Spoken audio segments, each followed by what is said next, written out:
Uoni hafifu, maumivu ya kichwa ya mara kwa mara linaweza kutokana na msongamano wa sumu mwilini za muda mrefu, kwa sababu sumu mwilini zinaathiri mfumo wa neva wa kichwa, lakini pia na kuathiri zile neva za macho, yani ile mishipa inayopeleka taarifa kutoka kwenye ubongo kwenda kwenye macho. Hali hii inaweza ikapelekea msongo wa mawazo wa muda mrefu, kupoteza kumbukumbu, uoni hafifu, lakini pia na kutengeneza matatizo kama ukungu wa macho na maumivu ya kichwa ya mara kwa mara na ya muda mrefu. Kwa hiyo ili kuondokana na changamoto hii, hakikisha unapata Natural Detox Pack kutoka kwa mwili. Natural Detox Pack ni muunganiko wa C24/7 na Liver Care ambazo zinasaidia kuondoa sumu mwilini na kuimarisha mifumo ya neva. Lakini ili kuweza kusaidia mifumo ya neva iliyoathirika, maumivu ya kichwa ya kila muda na matatizo ya uoni hafifu, unatakiwa uitumie kwa miezi 3 hadi 6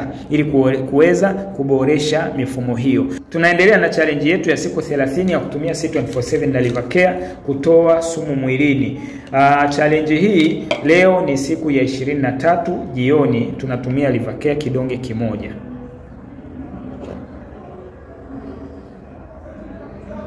Unapotumia tiba hizi huwezi ukakosa usingizi usiku, kupata maumivu ya kichwa ya mara kwa mara, kupata maumivu ya macho au kusikia macho yanapata shida. Hapana, kwa sababu zinaenda kuimarisha utendaji kazi wa mishipa ya neva na mfumo wa ubongo. Kwa hiyo kama una changamoto yoyote ile kati ya nilizoziongelea, nitafute WhatsApp kwa namba inayoonekana hapo, lakini usisahau comment neno niunge kujiunga na grupu letu la mafunzo ya lishe bure.